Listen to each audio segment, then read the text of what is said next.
नमस्कार साथियों, गौरव ज्ञान धारा में आपका स्वागत है। काफी दिनों से अपनी जो है महिलाओं वाली क्लास चल रही है लगातार, और आज इसको अपन पूरा कर देंगे। आधुनिक राजस्थान की महिलाओं पढ़ रहे। वैसे तो देखो, पढ़ा जाए तो महिलाएं इतनी है राजस्थान में पढ़ने लायक कि अपन भले 10 दिन क्लास चला लो लेकिन पूरी नहीं हो। लेकिन अपन ने अब जो है इसमें सिलेक्टिव अपन चलेंगे और आज इस क्लास को पूरा करेंगे। बाकी वैसे अपने इतिहास में और ऐसे काफी सारी कवर हो चुकी है। ठीक है साथियों, आज हालांकि ये क्लास आप देखोगे 22 को, लेकिन मैं शूट कर रहा हूँ 21 को। 21 फरवरी अंतर्राष्ट्रीय मातृभाषा दिवस है। तो आप सभी को बहुत बहुत शुभकामनाएं। और अपन तो मातृभाषा का वैसे भी प्रयोग करते रहते हैं। चलिए साथियों, समय व्यर्थ नहीं करेंगे क्योंकि क्लास में बहुत कुछ आज बताने लायक है। तो बिल्कुल भी समय जाया नहीं करते हुए सीधे ही अपन शुरुआत करते हैं। ठीक है, चलिए साथियों, सबसे पहला अपन जो पढ़ने जा रहे हैं वो है आपके नारायणी देवी वर्मा। ठीक है, जैसे आपने इसमें देख रखा है नाम की वर्मा है, तो दिखती बात है कि राजस्थान के इतिहास को यदि पढ़ते हैं तो माणिक्यलाल वर्मा किसी से भी छुपा हुआ किरदार नहीं है। अपन ने एकीकरण में पढ़ा है, अपन ने किसान आंदोलन में पढ़ा है, सभी जगह पढ़ते हुए आए। मेवाड़ का वर्तमान शासन, आदिवासियों के लिए प्रयास, भीलों के लिए बहुत सारे प्रयास, खंडलई आश्रम वगैरह बहुत है चीजें जो माणिक्यलाल वर्मा से जुड़ी हुई है। अपन आज पढ़ रहे हैं उनकी धर्मपत्नी नारायणी देवी वर्मा की। ये भी अपने पति से प्रेरित होकर क्रांतिकारी गतिविधियों में बहुत एक्टिव रही थी और पर्दा प्रथा को त्याग कर वही फिर एक्टिव रही थी। तो इनके बारे में, इनका जन्म साथियों सिंगोली एमपी मध्य प्रदेश के सिंगोली में हुआ। विवाह माणिक्यलाल वर्मा के साथ में हुआ। ठीक है, अपन वही नोट स्पीकिंग पैटर्न पे चल रहे हैं। मेरे ख्याल से ये पैटर्न आपके लिए बहुत बढ़िया काम करेगा और आप देखना आपके पास में एक समय ऐसा आएगा कि आपके पास में बेहतरीन नोट्स बने हुए होंगे। और अभी हालांकि है आपके पास में अपने ये 83वीं क्लास है। ठीक है ना, 83rd क्लास है और इसमें आपके पास में बहुत बेहतरीन एक नोट्स तैयार हो गए। और अब मैंने कहा था आपको कि अपन स्लाइड पे बहुत अच्छा वर्क करेंगे, डिजिटल बोर्ड का पूरा फायदा उठाएंगे। तो सारे के सारे मैं फोटो वगैरह जितने जरूरी होते हैं, नक्शे वगैरह, वो सब ऐड करके आपको क्लासेस दे रहा हूं। तो ये आप लोगों के लिए बेहतर साबित होगा क्योंकि ये याद करने पे, मस्तिष्क पे सीधा प्रभाव डालते हैं। और मैं हमेशा ही विद्यार्थियों को याद करवाने के लिए क्लासेस देता हूं। ठीक है ना, तो देखिए ये है। फिर बिजोलिया के साथ आंदोलन में देखो अपने अंजना देवी पढ़ा, रमा देवी पढ़ा, और अब वापस देखो बिजोलिया से संबंधित ये भी रही है। बिजोलिया में शिक्षा के प्रचार प्रसार और खासकर महिलाओं के शिक्षा के प्रचार प्रसार के लिए इन्होंने बहुत प्रयास किया। इसके बाद में क्या हुआ कि इनको बंदी बना लिया गया और कुंभलगढ़ किले में भी डाल दिया गया। कुंभलगढ़ किले में जेल के रूप में जाना जाता था उस समय, तो यहाँ पे इनको डाल दिया गया था। यानी कि शिक्षा के लिए बहुत अच्छा प्रयास किया था इन्होंने। ठीक है, 1942 में क्या था, फिर इसको कभी भूलना मत, ये बहुत इंपॉर्टेंट है। भारत छोड़ो आंदोलन 1942 में अपने पुत्र पुत्रियों के साथ में जेल गई थी। भारत छोड़ो आंदोलन के की हिस्सा रही थी ये भी। और इसमें जितनी महिलाएं आपने ज्यादातर पढ़ी है, देखा है कि भारत छोड़ो आंदोलन का वो हिस्सा रही है। तो ये भी उससे कोई अछूती नहीं है, ये भी भारत छोड़ो आंदोलन का हिस्सा रही है। साथियों, भीलवाड़ा में महिला आश्रम संस्था स्थापित कर इन्होंने बहुत अच्छे प्रयास किए और यह संस्था 1944 में स्थापित की गई है नारायणी देवी वर्मा द्वारा। ये जो फोटो आप देख पा रहे हो, ये नारायणी देवी वर्मा का ही है। और आज अंतरराष्ट्रीय भाषा दिवस है और इसी में आपके ये इसी भाषण में लिखा हुआ है कि महिलाओं पर अत्याचार सहन को नहीं करूं। ये कहा करती थी कि महिलाओं पर अत्याचार सहन को नहीं करूं। नारायणी देवी वर्मा को राजस्थान की महिला स्वतंत्रता सेनानी में अग्रणी स्थान है। 1939 में प्रजामंडल के कामा में भाग लेबा के कारण आने जेल में जानो पड़ियो। ई के बाद 1942 भारत छोड़ो आंदोलन के चलता भी आ ने फिर जेल में जानो पड़ियो। ये जयपुरी शेखावटी भाषा में लिखा हुआ है। और ये इससे आप पता लगा सकते हो कि ये बहुत दमदार किरदार थी उस समय। ठीक है, 1952 के अंदर डूंगरपुर के आदिवासी कन्या छात्रावास का इन्होंने गठन किया। तो देखो, माणिक्यलाल वर्मा भी आदिवासियों के लिए प्रयासरत रहते थे हमेशा, उनके उद्धार के लिए, और उन्हीं से प्रेरित थी ये। तो इन्होंने भी ये प्रयास किए हैं। तो आपको क्या क्या ध्यान रखना है, एक तो ये क्रांतिकारी नेतृत्व था। ठीक है, और आदिवासियों के लिए प्रयास किए इन्होंने। फिर भीलवाड़ा वाली ये संस्था आप याद रखोगे, महिला आश्रम की स्थापना की। ठीक है, और डूंगरपुर में 1952 में इन्होंने ये प्रयास किए हैं, इतना याद रख लेना। ठीक, अब पढ़ते हैं अपन शांता त्रिवेदी। शांता त्रिवेदी का जन्म नागपुर, और नागपुर कहाँ है? महाराष्ट्र के अंदर है, ठीक है ना। संतरों के लिए प्रसिद्ध है, आप सभी जानते हैं। तो नागपुर में इनका जन्म हुआ। विवाह उदयपुर के परशुराम त्रिवेदी से हुआ, जो एक क्रांतिकारी थे ये परशुराम त्रिवेदी भी। 1947 में उदयपुर में राजस्थान महिला परिषद की स्थापना की, ठीक है। एक तो क्या ध्यान रखना है, सन 1947 में। एक ध्यान रखना है कौन सी संस्था की? राजस्थान महिला परिषद। और कहां स्थापना की? उदयपुर, क्योंकि इनका विवाह कहां हुआ था? उदयपुर के परशुराम त्रिवेदी जी से हुआ था। ये इतना आपको यहां पे ध्यान रखना है, ठीक है। चलिए अगली स्लाइड पे आ जाते हैं अपन। हाँ, ये बहुत इंपॉर्टेंट स्लाइड है और मैं आपको इसमें बहुत सारी अच्छी जानकारी देने वाला हूं। कई लोगों को पता नहीं है नाना भाई कौन थे, सेंगा भाई कौन थे, जानकारी अधूरी होती है। क्यों? लिमिटेड कहीं पढ़ा हुआ होता है तो जानकारी अधूरी होती है, इसलिए पता नहीं होता। काली बाई के बारे में मैं आपको पूरी डिटेल आज बताने वाला हूं कि कैसे क्या कौन थी काली बाई। देखो, सबसे पहले तो यहाँ पे ध्यान देना कि रास्तापाल, रास्तापाल कहाँ है? डूंगरपुर के अंदर है, ठीक है। डूंगरपुर के अंदर रास्तापाल में प्रजामंडल जो थे ना, उनके द्वारा एक विद्यालय चलाया जाता था। अब विद्यालय है तो शिक्षा दी जाएगी। शिक्षा देने से क्या होगा कि उनको उनके अधिकार पता चलेंगे। अधिकार पता चलने से वो विरोध करेंगे, ठीक है। तो वहां पे देखो, जागीरदार, जागीरदार के ऊपर सामंत, सामंत के ऊपर शासक, और शासक के फिर बाद में आ जाते हैं अंग्रेज अधिकारी। तो ये सब अत्याचार करना चाहते थे जनता पर, और मतलब इनके जितना दम होता था ना, उतने पूरे अत्याचार करते थे। और ऊपर के सारे मिले हुए थे, निचली कोई सुनवाई नहीं होती थी। और प्रजामंडल का मतलब क्या है? प्रजा की आवाज उठाना। तो प्रजामंडल द्वारा स्कूल संचालित की जा रही थी। ये लोग ये चाहते थे, जागीरदार, सामंत वगैरह, क्या स्कूल कौन चालनी चाहिए? स्कूल चाल के ए सब अधिकार जान जाए और ए बस करेला विरोध, अपारी बाता कोई सुनेला कौन। तो क्या आ स्कूल बंद कराओ, ज्यों त्यों देन आ स्कूल बंद करानी है। इन बाद में कहीं करियो कि स्कूल बंद करावा खातिर बहुत सारे मतलब इन्होंने प्रयास किए, ठीक है, स्कूल बंद कराने के लिए। अब स्कूल बंद कराने के लिए प्रयास किया, लेकिन स्कूल बंद करने को तैयार नहीं थे। नानाभाई खाट जो है वो इस स्कूल के मतलब आप कह सकते हो संचालक थे। एक तरह से आप ये मान के चले कि ये संस्था प्रधान थे, यानी कि एचएम ये थे। सेंगाभाई यहाँ पे अध्यापक थे जो पढ़ाते थे। तो कालीबाई में अब दो चीजों में कंफ्यूज होते हैं कि नानाभाई को मारा कि सेंगाभाई को मारा। तो दोनों में बता दिया, ठीक है ना भाई। घर में रिश्ते में देखो तो नाना जी वे बड़ा वे ना, नाना जी बड़े होते हैं, तो नाना भाई बड़े थे यानी कि संस्था प्रधान थे। सेंगा भाई छोटे थे यानी कि अध्यापक थे, ठीक है। नाना भाई ने कहा कि मैं किसी कीमत में स्कूल बंद नहीं करूंगा। प्रजामंडल की उनकी मीटिंग चल रही थी और कि मैं किसी हालत में स्कूल बंद नहीं करूंगा। इधर जागीरदार को ये बात पता चलती है वहां के, तो वो सोचता है कि ऐसे तो यार गड़बड़ हो जाएगी। तो उसने एक मीटिंग बुलाई, गांव वालों की एक बैठक बुलाई कि कल हम एक बैठक रखेंगे, वहां पे आप सभी को मिलना है। जब नाना भाई को ये बात पता चली कि ये बैठक में सभी को मना करेगा कि स्कूल नहीं जाना है, तो नाना भाई ने एक एक के घर जाकर पहले ही कह दिया कि स्कूल में बंद नहीं करूंगा, आपके अधिकार के लिए है और आपको कल की बैठक में नहीं जाना है। जैसे ही जागीरदार की बैठक होती है, कोई नहीं आता, कोई नहीं आता। जागीरदार मिर्चा लागे कि मैं बैठक बुलाई और कोई आयो कौन। उसने फिर इसकी शिकायत कर दी ऊपर सामंत को। सामंत ने फिर आगे बात पहुंचाई और वहां पता चला कि ये कहीं ना कहीं विरोध कर रहे हैं। तो उन्होंने पुलिस बल के साथ में वहां पे उस विद्यालय को बंद करवाने के लिए एक छोटी सी पुलिस टुकड़ी और न्यायाधीश जो वहां के थे उनको वहां पे मजिस्ट्रेट के साथ में वहां पे भेजा। अब देखो, मैं पूरी स्टोरी आपको बता रहा हूँ। एक बार ये बात क्लियर हो गई ना, उसके बाद में आप कालीबाई वाला टॉपिक में कहीं कोई कंफ्यूजन आपके नहीं होगा, ठीक है। जैसे ही वो यहाँ आते हैं तो सबसे पहले नाना भाई को कहते हैं कि आप स्कूल बंद कर दीजिए। नाना भाई कहते हैं पागल हो गए, काली झालर है के, स्कूल तो बच्चा शिक्षा देवा खातिर चला रखी और थे कह रही बंद करो। अरे न्यायाधीश महोदय, आपको तो पता होना चाहिए, आप तो न्याय के पुजारी हो और आप कह रहे हो स्कूल बंद कर दो। बेचारे बच्चों का हक क्यों छीनते हैं आप? पढ़ने दीजिए इन्हें। न्यायाधीश कह के ए काली बाता मैं कौन हुनूला, स्कूल बंद करनी यानी बंद करनी है। नहीं माने नाना भाई तो फिर मारपीट पे उतर गए।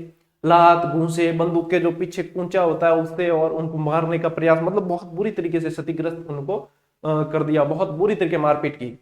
अब मारपीट की तो सेंगा भाई बीच में आए। सेंगा भाई को भी इन्होंने मारा बहुत बुरी तरीके से कि यही पढ़ाता है यहाँ, इसको भी मारो। और वहां पे इतनी तरीके से मारपीट चली, नाना भाई को अलग मार रहे थे, सेंगा भाई को अलग मार रहे थे। इस दरमियान वो क्या करते हैं कि सेंगा भाई जैसे और विरोध करते हैं तो सेंगा भाई को वो साथ में जो ट्रक लेकर आते हैं ना, उस ट्रक के बांध देते हैं और उनको वहां से घसीटते हुए ले जाने की तैयारी करते हैं। इतने में नाना भाई ने बहुत प्रयास किया कि मैं उठकर एक बार इनको छुड़ाऊं, लेकिन एक पुलिस सिपाही जो पास में खड़ा होता है वो बहुत तेज प्रहार उनके सिर पर बंदूक के जो पीछे का जो हत्था होता है ना उससे करता है, और नाना भाई वहीं पे दम तोड़ देते, वापस उठ के खड़े न हो पाते। अब उसके बाद में वो जैसे ले जाने लगते हैं तो इनकी बालिका थी, शिष्या थी, भील बालिका कालीबाई। वो कालीबाई पढ़ने के प्रति बहुत मतलब प्रेरित थी, और ये जो अंग्रेजों के अत्याचार से वगैरह ये कहानियां सुनाते थे शिक्षक, तो वो उनसे प्रेरित थी और वो बहुत मतलब सम्मान करती थी अपने गुरु का। उन्होंने देखा, कालीबाई ने देखा, 13 वर्ष की थी मात्र, खेत पर गई हुई थी उस समय, उसने देखा कि मेरे गुरुजी को ट्रक से बांध कर ले जा रहे हैं, गठरी वटरी सब छोड़कर एक छलांग में, वो हंसिया तो हाथ में ही था, घास काटने का दराती भी कहते हैं जिसको, सीधा रस्सी पर कूदी और उसको रस्सी को काट दिया। पलक झपकते ही पुलिस ने आव देखा नताव, और उस नन्ही सी बालिका जो 13 वर्ष की मात्र बालिका थी उसको गोलियों से भून दिया, और बुरी तरीके से, कितनी गोलियां लगी उसका भी कोई हिसाब नहीं, बुरी तरीके से जख्मी कर दिया, इतनी गोलियां उसको लगी। सेंगाबाई को बचाने के लिए उसने ये बलिदान दिया, पूरी तरीके से अपनी जान की परवाह किए बिना वो अपने गुरुजी को बचाने के लिए ये उसने बलिदान दिया।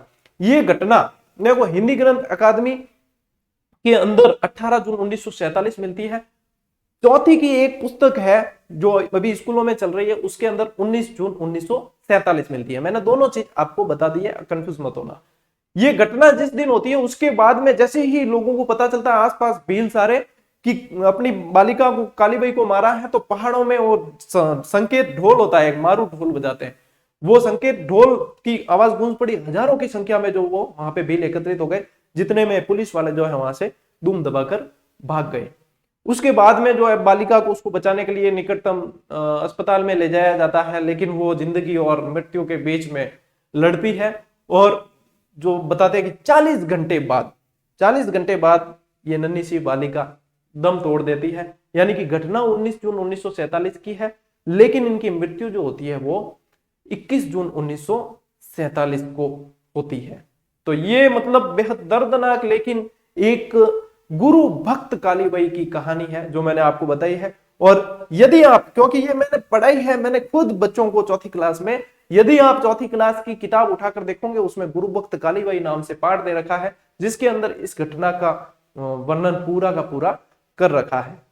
तो ये चीज है जिसके अंदर मैंने आपको सारी जानकारी देने का प्रयास किया। ये इस तरीके से ये घटना, रास्तापाल वाली घटना हुई थी।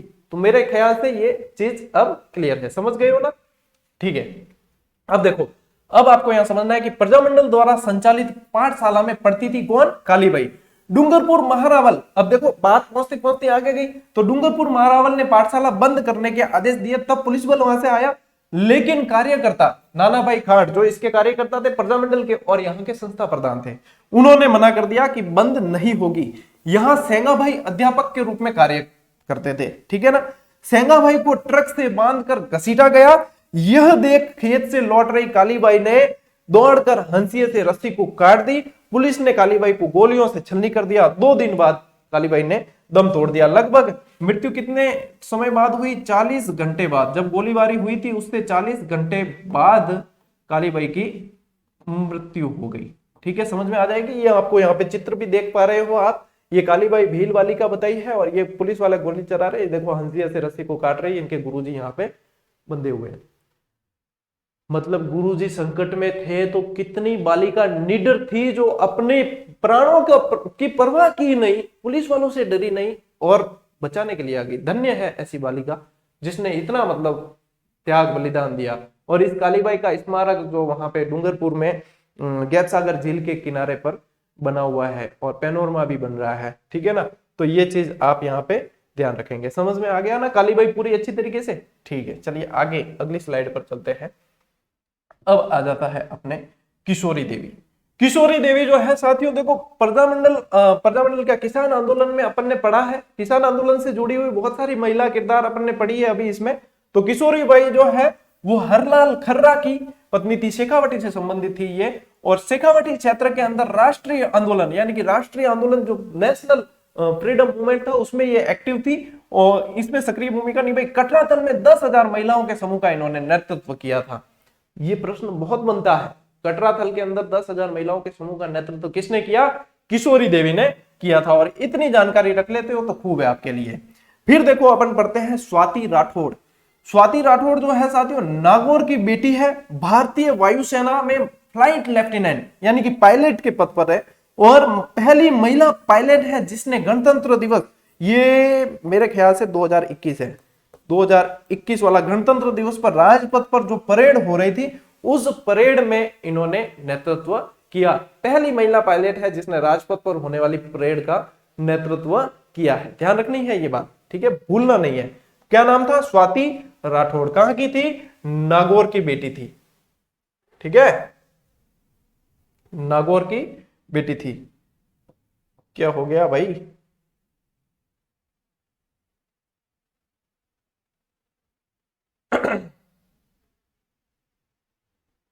चलिए, इसमें कुछ शायद तकनीकी समस्या हुई है जिसको मैं आपके लिए सुचारू करवा देता हूं, कोई दिक्कत नहीं है।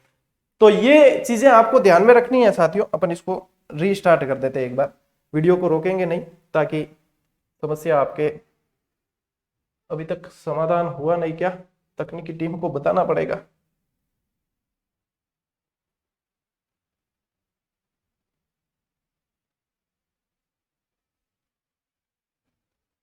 इतनी बढ़िया क्लास को क्यों रोक रहे हो भाई, शुरू कर दो।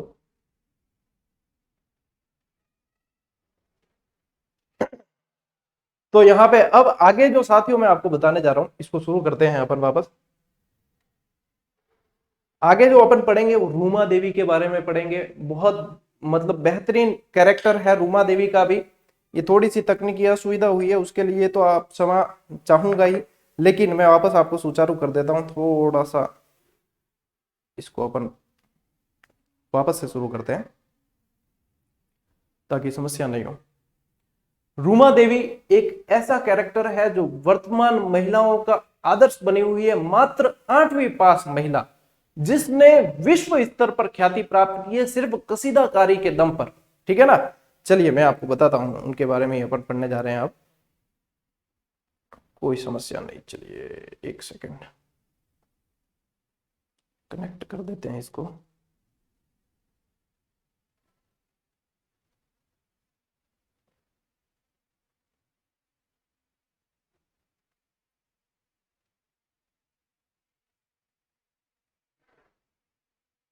अपनी स्लाइड आ चुकी है और इसको कर देते हैं अपन प्ले मोड पे।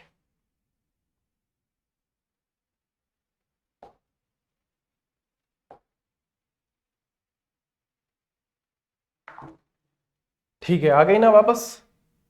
चलिए कहां चल रहे थे? हाँ, इसी स्लाइड पे अपन थे, ठीक है। अब देखो, किशोरी देवी को अपन पढ़ चुके हैं और स्वाति राठौड़ को भी अपन ने पढ़ चुके हैं जो नागौर की बेटी थी और पहली पायलट थी जिसने राजपथ पर परेड का नेतृत्व किया। अब आते हैं अपन रूमा देवी पर, एक ऐसा कैरेक्टर जो वर्तमान महिलाओं का आदर्श बनी हुई है। कौन कहता है कि महिलाएं पीछे हैं आजकल? रूमा देवी को देखो जिसने विदेशों में ख्याति प्राप्त की, जबकि 8वीं पास मात्र, और हुनर क्या? कसीदाकारी का, इसलिए इन्होंने ख्याति प्राप्त की। पहले इनके बारे में पढ़ते हैं। देखो, ये वर्तमान में प्रश्न बनने की संभावना सबसे अधिक है इनसे, ठीक है ना। रूमा देवी बाड़मेर के रावतसर में इनका जन्म हुआ। प्रसिद्ध हस्तशिल्प यानी कि कसीदाकारी की कारीगर थी ये, और आप यहाँ फोटो में भी देख पा रहे हो ये कसीदाकारी कर रही है रूमा देवी, ठीक है ना। तो यहाँ पे आप देखो, ये 8वीं तक ही इन्होंने पढ़ाई की और 17 वर्ष की आयु में विवाह कर दिया, लेकिन फिर भी अपने आप को इन्होंने मतलब अपने हुनर से जिंदा रखा और सभी जगह ख्याति प्राप्त की। 75 गांवों की 22,000 महिलाओं को लगभग रोजगार देकर आत्मनिर्भर बनाया। कितना बड़ा काम है, महिलाओं को रोजगार देकर आत्मनिर्भर बनाया, और इसीलिए इनको कई सम्मानों से नवाजा गया है, कई बार सम्मानित किया गया है, ठीक है ना। तो ये चीज साथियों बहुत ही मायने रखती है कि एक ऐसी महिला जो छोटे से गांव से बिलोंग करती है और उसने इतनी ख्याति प्राप्त की है। आप सभी महिलाएं जितने भी देख रही है उनके लिए ये प्रेरणा का स्रोत है। देखो, और इनके बारे में जानकारी बहुत आपको, मतलब मैंने इनके लिए बेहतरीन आपके लिए स्लाइड बना कर देने की कोशिश की है ताकि आपके एक भी तथ्य इसमें पीछे छूटे नहीं। देखो, 2018 में राष्ट्रपति रामनाथ कोविंद द्वारा इन्हें नारी शक्ति पुरस्कार से नवाजा गया। 2018 का नारी शक्ति पुरस्कार रूमा देवी को दिया गया है। ठीक है, 2019 में केबीसी का हिस्सा बनी। केबीसी कौन बनेगा करोड़पति? देवियों और सज्जनों, आपका स्वागत है कौन बनेगा करोड़पति में। इस आवाज से तो आप सभी वाकिफ हैं। तो कौन बनेगा करोड़पति के अंदर मतलब किस लिए बुलाया था? ये कोई वैसे वो मैसेज भेजकर कंटेस्टेंट नहीं बनी थी, ये एक फेम है, यानी कि एक प्रसिद्धि है और नारी शक्ति की अगुवाई करती है, इसलिए इन्हें बुलाया गया था। सोनाक्षी सिन्हा के साथ में इन्होंने यहाँ पे मंच साझा किया था। ठीक है, ये वही रूमा देवी है। 70वें अखिल भारतीय सम्मेलन 2020 में जो हुआ उसमें हार्वर्ड यूनिवर्सिटी अमेरिका में भारत की महिलाएं, टॉपिक क्या था? भारत की महिलाएं नेता, प्रभावशाली व्यक्ति और संबल पर वक्तव्य रखा, यानी कि भाषण दिया, बोली थी। तो यहाँ पे टॉपिक भी आपको ध्यान रखना है। टॉपिक क्या था? भारत की महिलाएं, फिर उसके अंदर नेता, प्रभावशाली व्यक्तित्व और संबल पर संबल, यहां तक। ठीक है, इस पर अपना इन्होंने वक्तव्य रखा और कहां पे? हार्वर्ड यूनिवर्सिटी अमेरिका में। ठीक है, 2019 का TFI डिजाइनर खिताब भी इनको मिला हुआ है। 2016 का विंग्स नीदरलैंड पर महिलाओं द्वारा सम्मान दिया गया। महिलाओं द्वारा सम्मान इनको दिया गया। इतने सारे, न सिर्फ इतने ही सम्मान है, इसके अलावा भी बहुत सारे सम्मान इनको मिले हैं जो यहाँ पे बताए नहीं जा सकते। ये मुख्य मुख्य सम्मान है, पूरे नहीं बता सकते, लेकिन ये ध्यान रखें। अब देखो इनकी ख्याति इंग्लैंड, जर्मनी, सिंगापुर, श्रीलंका और भी बहुत सारे देश जहां पे फैशन वीक्स जो होते हैं उनमें अनेक उत्पादों का प्रदर्शन किया। प्रदर्शनियां इनके बनाए हुए उत्पादों की बहुत लगती है। ठीक है, और श्रीलंका सरकार ने तो इन्हें शिल्पा अभिमन्यु, जो शिल्पकार होते हैं ना, हस्तशिल्पी जो होते हैं, उनको आगे बढ़ाने के लिए पुरस्कार दिया जाता है। वो शिल्पा अभिमन्यु पुरस्कार भी इनको प्राप्त हुआ। ये रूमा देवी है। ठीक है, और रूमा देवी देख लो एक छोटे से परिवेश से कितनी आगे बढ़ी है, जो महिला शक्ति का नेतृत्व कर रही है। ये होती है महिलाएं। जब मैंने क्लास शुरू की और 30-35 हजार सब्सक्राइबर जुड़े थे, तब देखो ऐसा होता है साथियों कि हर बंदे को रिप्लाई देना संभव भी नहीं होता, बहुत सारे मैसेज आते हैं। तो शायद वो, हालांकि मेरे ख्याल से वो स्टूडेंट नहीं था, लेकिन उसने कोई मैसेज छोड़ा था और हो सका शायद मैं जवाब नहीं दे पाया। उसके बाद में उसने व्यक्ति ने कमेंट किया था कि आपकी क्लासें वैसे भी हमें देखनी नहीं है, आपकी क्लासें तो महिलाएं देखती है। मतलब मैंने दी कुल मिलान कहने का मतलब क्या, थारी क्लासा तो लुगाइयां देखने वाली है, कोई दिक्कत नहीं। कोई दूसरा व्यक्ति होता तो उसे तत्काल प्रभाव से उत्तर देता, लेकिन मुझे पता है कि कई विद्यार्थी चाहते हैं कि क्लासेस कंटिन्यू रहे, लेकिन कुछ लोग चाहते हैं कि क्लासेस बंद हो जाए। लेकिन उन कुछ लोगों की परवाह मैं नहीं करता हूं, मैं कोई। अब मैं बताना चाहता हूं कि महिलाएं किसी से कम नहीं है। क्यों आप किसी महिला द्वारा, मैरी कॉम द्वारा जब पदक लाया जाता है, क्यों स्टेटस में लगाते हो? मीराबाई चानू द्वारा पदक लाया जाता है, क्यों स्टेटस में लगाते हो? क्यों रूमा देवी के ऊपर गर्व महसूस करते हो? क्यों स्वाति राठौड़ के ऊपर गर्व महसूस करते हो? ये महिलाएं किसी से कम है क्या? ये महिलाओं वाला टॉपिक उठाकर देख लो। पद्मिनी जो जौहर कर सकती है, रंग देवी जौहर कर सकती है, नारायणी देवी वर्मा, किशोरी देवी, भरा पड़ा है इतिहास जहां पे भारतीय महिलाओं ने परचम लहराया। विदुषी रही है गार्गी, मैत्रेयी, कात्यायनी, पूरा इतिहास भरा पड़ा है। और मुझे गर्व महसूस होता है यदि मेरी क्लासों से महिलाएं आत्मनिर्भर बनती है तो मुझे गर्व महसूस होता है, और मैं हमेशा डंके की चोट पर उनके लिए ये कार्य करता रहूंगा। मैं पहले समझता था मेरे सिर्फ एक बहन है, लेकिन मेरे अब एक बहन नहीं है, मेरी हजारों लाखों बहन है। और उन लोगों के लिए ये क्लासेस ऐसे ही रहेगी, चाहे छटपटाते रहो, ये क्लासेस बंद होने वाली नहीं है। क्योंकि सारी की सारी बहनों की जो दुआएं हैं वो मेरे तक आ रही है, निरंतर आ रही है, आगे भी आएगी। इनकी शक्ति का आपको आभास नहीं है, जो नकारात्मकता भेजते हैं वहां से, इनकी शक्ति का आभास आपको नहीं है, लेकिन इनकी शक्ति का आभास भी आप देख सकते हो। ये मतलब महिला शक्ति है, और भारत की और राजस्थान की महिला शक्ति है। और गर्व महसूस होता है कि यदि महिलाएं भी देखती है, हाउसवाइफ्स के लिए यदि मैं काम कर रहा हूं, तो मेरे लिए इससे बड़ा गर्व की कोई बात नहीं हो सकती। सीना ठोक कर और सिर ऊंचा करके काम करता हूं, तो ये नकारात्मकता मेरे पर काम नहीं करने वाली है। ये ऐसी होती है भारत की और राजस्थान की महिलाएं, जो नाम सिर्फ खुद का नहीं, परिवार का नहीं, देश का नाम ऊंचा कर देती है। तो ये नकारात्मकता वाली बातें तो इधर करना ही मत, कभी भी कोई प्रभाव नहीं पड़ने वाला है। क्लास ऐसे ही चलेगी। और देखो महिला शक्ति के उदाहरण बताता हूं। नंदिनी साहू ऐसी महिला जो सबसे कम उम्र में नगरपालिका अध्यक्षा बनी। देखो देश की सबसे कम उम्र की नगर पालिका अध्यक्षा रही है पूरे देश की, ठीक है, और न सिर्फ देश की बल्कि एशिया की भी रही है। इंडिया बुक ऑफ रिकॉर्ड में इनका नाम दर्ज हुआ, किस कारण के सबसे कम उम्र की नगर पालिका अध्यक्षा रही है, ठीक है, भीलवाड़ा के मांडलगढ़ नगर पालिका की अध्यक्षा रही है। कहां की, ये इंपॉर्टेंट है, कहां की रही है, भीलवाड़ा के मांडलगढ़ की।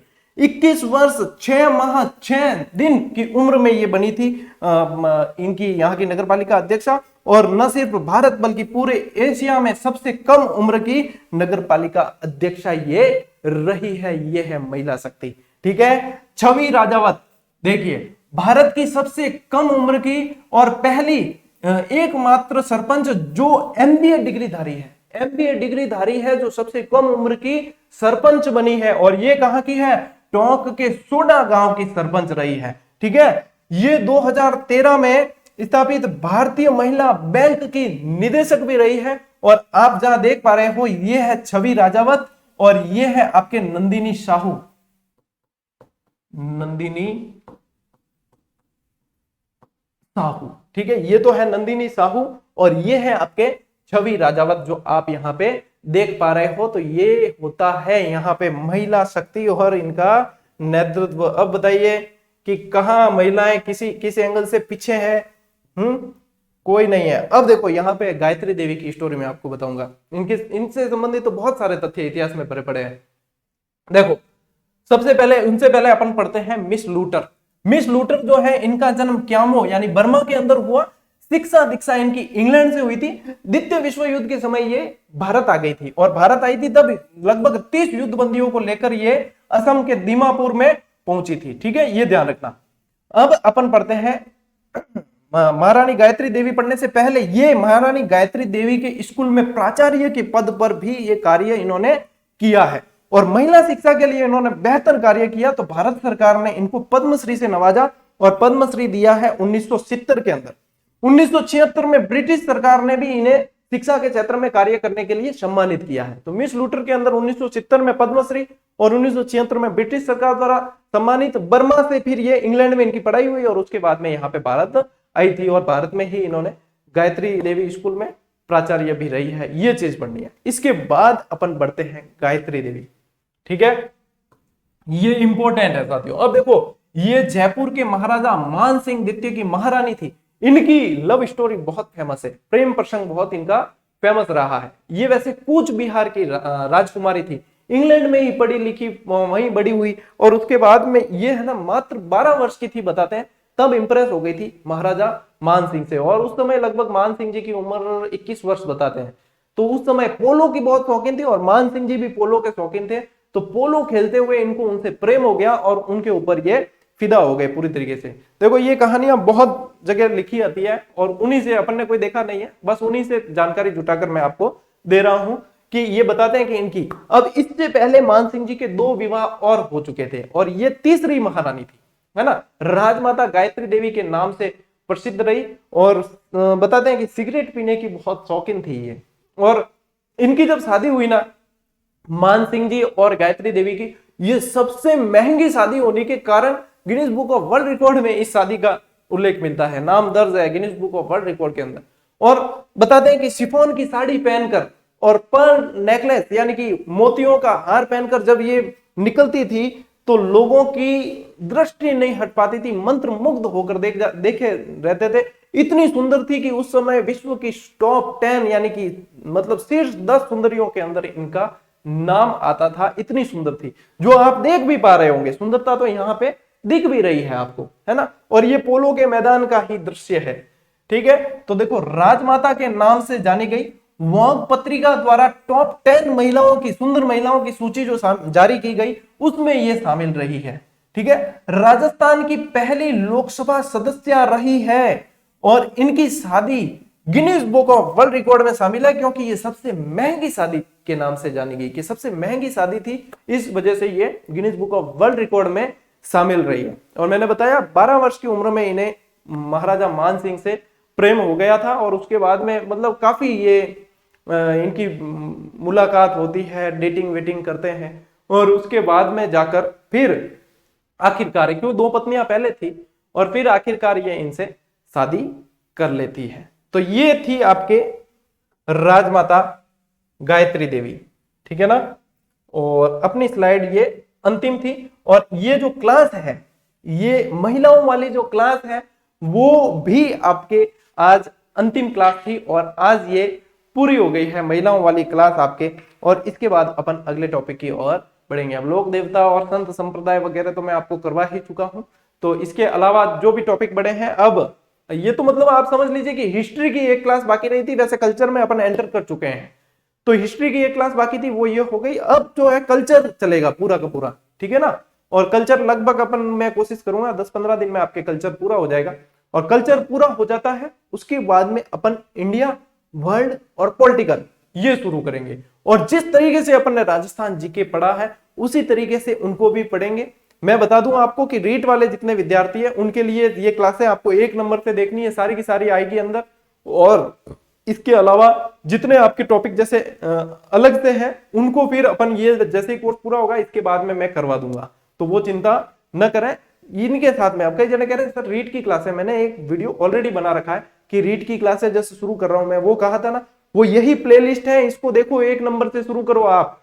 और उसके बाद में आपके जितने टॉपिक बचेंगे, ये सारे पूरे होने के बाद उसमें जितने बचे हुए टॉपिक हैं वो भी मैं शुरू करवा दूंगा, ठीक है। तो टेस्ट सीरीज में भी हिस्ट्री की टेस्ट सीरीज अब जुड़नी शुरू हो गई है। और आज यानी कि जिस दिन मैं 21 तारीख क्लास शूट कर रहा हूं, उस दिन गुर्जर प्रतिहार की टेस्ट सीरीज उसमें एक्टिव कर दूंगा। और जैसे जैसे अब जुड़ती जाएगी फटाफट जुड़ेगी, ठीक है। उसके बाद में 25 तारीख को अपन साइकोलॉजी की टेस्ट सीरीज भी लॉन्च करने वाले हैं, वही सिर्फ लागत मूल्य के अंदर मात्र 51 रुपए में करेंगे, ठीक है साथियों। तो अब इनके नोट्स बना लेना, मैं पीडीएफ जो है इसको आपको शाम तक अवेलेबल करवा दूंगा। मिलते हैं साथियों अगले वीडियो में, तब तक के लिए राम राम, जय हिंद।